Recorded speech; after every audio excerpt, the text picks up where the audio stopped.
ఏంటి sir 252 GO కొత్తగా చిచ్చు రేపిందేమో అనిపిస్తోంది మొత్తం జర్నలిస్టుల్లో. చాలా చర్చ నడుస్తోంది దీని మీద. చాలా అభ్యంతరాలు వ్యక్తమవుతున్నాయి. మీరేం చెప్తారు? అసలు ఎందుకు ఇన్ని అభ్యంతరాలు ఈసారి? నేను ఆహ్వానిస్తున్నాను. చర్చ జరగాలి ఇష్యూస్ మీద. సార్. చాలామందికి ఇవాళటి వరకు ప్రొఫెషన్లో ఉన్న చాలామందికి వర్కింగ్ జర్నలిస్ట్ చట్టాలు తెలియదు. చట్టాలన్నీ తెలుసుకోవాలని చదవాలని చెప్పటం లేదు, కానీ సార్ సార్ మనకు అవసరమైనప్పుడన్నా కనీసం చదవాలిగా. ఇగ్నోరెన్స్ ఈజ్ నాట్ ఎక్స్క్యూజ్ చట్టం ముందు. యా భారతదేశ పౌరులందరూ మన రాజ్యాంగాన్ని చదివి ఉంటారని కోర్టు భావిస్తుంది. Exactly sir. అట్లాగే నేను కూడా భావించాలి.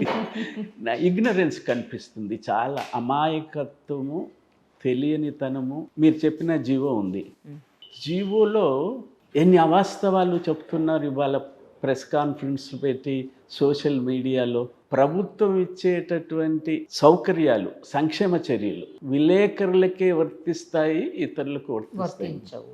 ఇంత పెద్ద లై జర్నలిస్టుల మధ్య చేయటం అనేది పెద్ద సాహసమే. జర్నలిస్టుల అమాయకత్వాన్న, ఇగ్నరెన్స్న, తెలియనితనాన్ని క్రోధి చేసుకునే మార్గంలో ఉన్నారు.